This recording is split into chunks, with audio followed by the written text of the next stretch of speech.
ರೇಣುಕಾಸ್ವಾಮಿ ಹತ್ಯೆ ಪ್ರಕರಣದ ಆರೋಪಿ ದರ್ಶನ್ ಅಂಡ್ ಗ್ಯಾಂಗ್ಗೆ ಸಹಜವಾಗಿ ಟೆನ್ಷನ್ ಶುರುವಾಗಿದೆ. ಪೊಲೀಸರು ಆರೋಪಿಗಳಿಗೆ ನೀಡಲಾಗಿರುವಂತಹ ಜಾಮೀನನ್ನ ರದ್ದುಪಡಿಸಬೇಕು ಅಂತ ಸುಪ್ರೀಂ ಕೋರ್ಟ್ ಕದ ತಟ್ಟಿದ್ದಾರೆ. ಸದ್ಯ ಸುಪ್ರೀಂ ಕೋರ್ಟ್ ಅರ್ಜಿ ವಿಚಾರಣೆ ನಡೆಸಿದ್ದು ದರ್ಶನ್ ಸೇರಿದ ಹಾಗೆ 7 ಆರೋಪಿಗಳಿಗೆ ನೋಟಿಸ್ ಜಾರಿ ಮಾಡಿದೆ.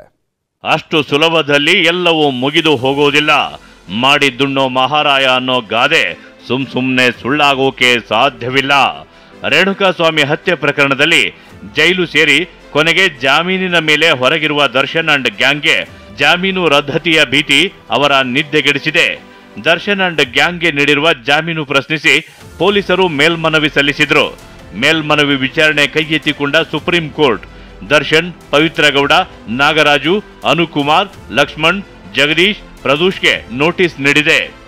ರಾಜ್ಯ ಸರ್ಕಾರ ತನ್ನ ವಾದವನ್ನ ಈ ದರ್ಶನ್ ಮತ್ತು ಅವರ ಸಹಚರರಿಗೆ ಹೈಕೋರ್ಟ್ ಕೊಟ್ಟಂಥ ಬೇಲನ್ನು ರದ್ದು ಮಾಡಬೇಕಂತ ಸುಪ್ರೀಂ ಕೋರ್ಟ್ ಇವತ್ತು ಮನವಿ ಮಾಡಿಕೊಂಡಿದ್ದಾರೆ. ಅವರ ಮನವಿಯನ್ನು ಸುಪ್ರೀಂ ಕೋರ್ಟ್ ಇವತ್ತು ಎತ್ತಿ ಹಿಡಿದಿದೆ ಮತ್ತು ನೋಟಿಸನ್ನು ಮಾಡಿದೆ. ಇವತ್ತು ದರ್ಶನ್ ಮತ್ತು ಪವಿತ್ರಗೌಡ ಹಾಗೂ ಸಹಚರರಿಗೆ ನೋಟಿಸ್ ಸುಪ್ರೀಂ ಕೋರ್ಟಿಂದ ಹೋಗಿದೆ.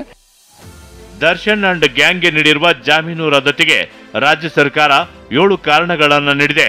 ಅವುಗಳನ್ನು ನೋಡುವುದಾದ್ರೆ ರಾಜ್ಯ ಸರ್ಕಾರ ನೀಡಿರುವ 7 ಕಾರಣಗಳನ್ನು ನೋಡುವುದಾದ್ರೆ ಮೊದಲನೆಯದಾಗಿ ಆರೋಪಿ ಸೆಲೆಬ್ರಿಟಿಯಾಗಿದ್ದು ಸಾಕ್ಷಿ ನಾಶಪಡಿಸುವ ಸಾಧ್ಯತೆ ಇದೆ ಎಂದು ಹೇಳಿದೆ. ಹಾಗೆ ಹೈಕೋರ್ಟ್ ಅಭಿಪ್ರಾಯ ಅವಸರದಿಂದ ಕೂಡಿದೆ, ಹೀಗಾಗಿ ಜಾಮೀನು ರದ್ದುಗೊಳಿಸಬೇಕೆಂದು ಮನವಿ ಮಾಡಲಾಗಿದೆ.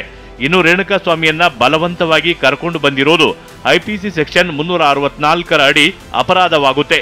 ಆದರೆ ಹೈಕೋರ್ಟ್ ಸೆಕ್ಷನ್ 364 ಅಡಿ ಪ್ರಕರಣವನ್ನ ಪರಿಗಣಿಸುವಲ್ಲಿ ವಿಫಲವಾಗಿದೆ ಎಂದು ಹೇಳಲಾಗಿದೆ. ಅಲ್ಲದೆ ಪ್ರಕರಣದ 76 ಮತ್ತು 91ನೇ ಪ್ರತ್ಯಕ್ಷ ಸಾಕ್ಷಿಗಳು ಮ್ಯಾಜಿಸ್ಟ್ರೇಟ್ ಮುಂದೆ ದಾಖಲಿಸಿರುವ ಸೆಕ್ಷನ್ 164 ಅಡಿಯ ಹೇಳಿಕೆಯನ್ನ ಕೋರ್ಟ್ ಪರಿಗಣಿಸಿಲ್ಲ. ಅಲ್ಲದೆ ಆರೋಪಿಗಳ ಚಲನವಲನ, ಸಂತ್ರಸ್ತನ ಫೋಟೋ, ಸಾಂದರ್ಭಿಕ ಸಾಕ್ಷಿಗಳು, ವಿಧಿವಿಜ್ಞಾನ ಪ್ರಯೋಗಾಲಯದ ವರದಿಗಳನ್ನ ಹೈಕೋರ್ಟ್ ಪರಿಗಣಿಸುವಲ್ಲಿ ವಿಫಲವಾಗಿದೆ. ಅಲ್ಲದೆ ಎಲ್ಲ ಆರೋಪಿಗಳಿಗೆ ಒಂದೇ ತೆರನಾದ ಬಂಧನದ ಆಧಾರ ನೀಡಲಾಗಿದೆ. ಇದು ಹೈಕೋರ್ಟ್ ತೀರ್ಪಿಗೆ ಅನುಗುಣವಾಗಿಲ್ಲ. ಹೀಗಾಗಿ ಮಧ್ಯಂತರ ಪರಿಹಾರದ ಭಾಗವಾಗಿ ಮಧ್ಯಂತರ ಏಕಪಕ್ಷೀಯ ಆದೇಶದ ಮೂಲಕ ಜಾಮೀನು ಆದೇಶವನ್ನ ತಡೆ ಹಿಡಿಯಬೇಕು ಎಂದು ರಾಜ್ಯ ಸರ್ಕಾರ ಮನವಿ ಮಾಡಿದೆ.